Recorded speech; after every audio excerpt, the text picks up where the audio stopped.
Bismillahirrahmanirrahim. Assalamualaikum warahmatullahi wabarakatuh.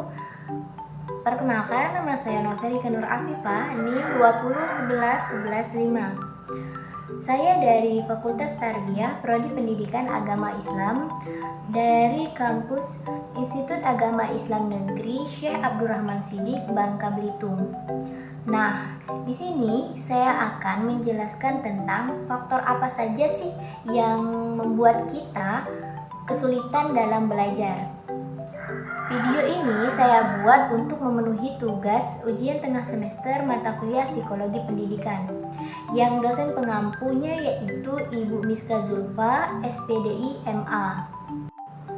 Nah, yang pertama kita harus tahu apa sih belajar itu. Nah, belajar itu menurut Irham dan Novan pada tahun 2013, belajar adalah proses untuk memperoleh pengetahuan dan pengalaman baru yang diwujudkan dalam perubahan perilaku karena adanya interaksi individu dan lingkungan. Dan menurut Pananen pada tahun 2015, bahwa pondasi pembelajaran yakni rasa ingin tahu yang kuat dan hasrat untuk belajar dan mengendalikan diri, orang lain, dan lingkungan. Nah, kira-kira sudah mulai pusing belum otak kita? Berarti jika sudah mulai pusing, otak kita itu sudah mulai bekerja ya. Selanjutnya yaitu kita masuk ke dalam bagian kesulitan belajar atau yang biasanya disebut dengan learning disabilities. Secara harfiah, kesulitan belajar itu adalah ketidakmampuan belajar. Namun secara istilah bahwa kesulitan belajar itu adalah suatu masalah yang terjadi pada pola berpikir seseorang yang tidak bisa berpikir secara sempurna sebagaimana semestinya.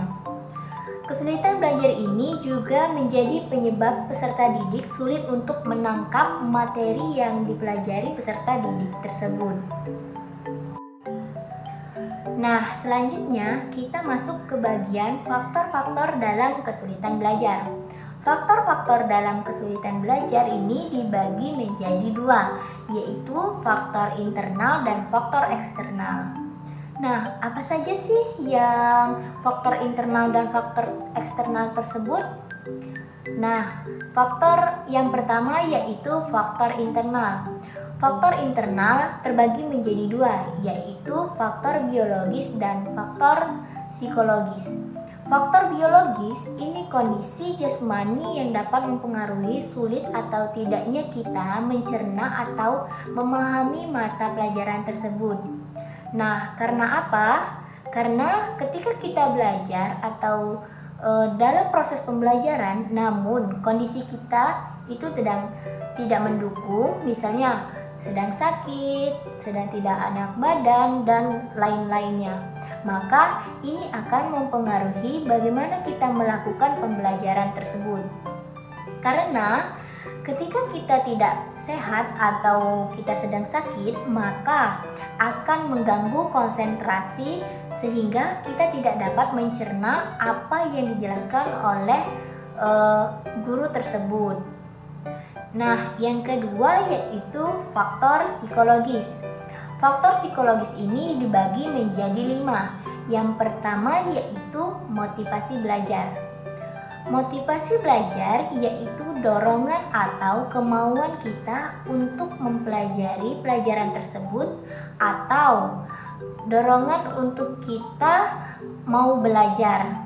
Nah, ketika motivasi ini tidak ada di dalam diri kita sendiri, maka itu akan kesulitan belajar atau kita akan kesulitan untuk memahami suatu pelajaran. Nah, yang kedua yaitu perhatian. Yang mana perhatian ini bagaimana guru membuat atau memaparkan materi pembelajaran menjadi lebih menarik supaya menarik minat peserta didik untuk belajar. Contohnya, jika tampilannya menarik, maka kita pun akan merasa senang dan enjoy di saat kita melakukan pembelajaran tersebut. Namun sebaliknya, ketika tampilan itu tidak menarik atau penjelasan dari guru itu tidak menarik, maka kita akan lebih bosan, akan lebih mudah bosan sehingga tidak dapat menerima apa penjelasan dari guru tersebut. Nah, yang ketiga yaitu minat belajar. Yang mana minat belajar ini adalah kita lebih menunjukkan bahwa kita itu menyukai pelajaran apa saja atau pelajaran apa sih yang kita sukai.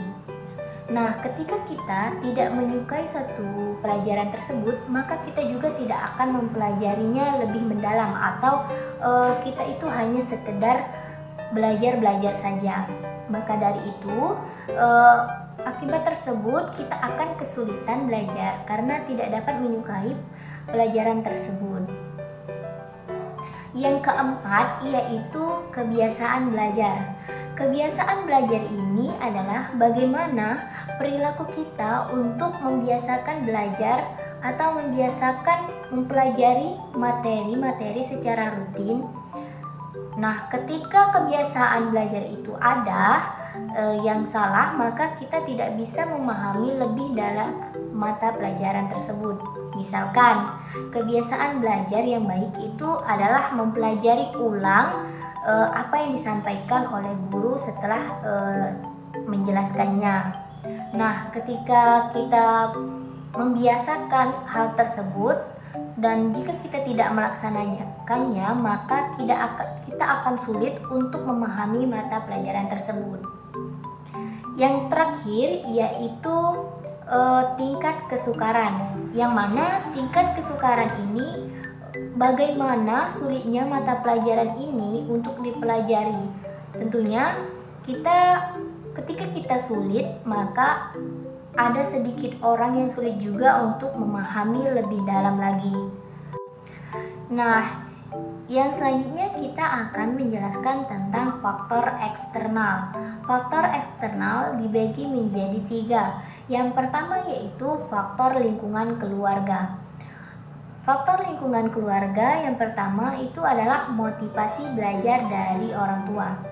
Motivasi belajar dari orang tua yaitu dorongan atau dukungan dari orang tua kepada kita untuk mendukung kita dalam proses pembelajaran demi mencapai apa yang kita mau dan apa yang kita cita-citakan. Yang kedua yaitu suasana belajar.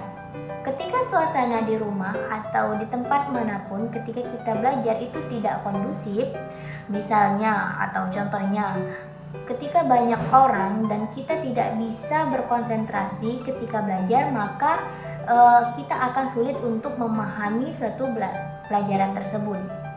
Yang ketiga yaitu sarana dan prasarana belajar di rumah. Misalkan di rumah kita itu tidak terdapat wifi atau rumah kita itu terdapat di perkampungan dan tidak ada internet, tidak ada sinyal.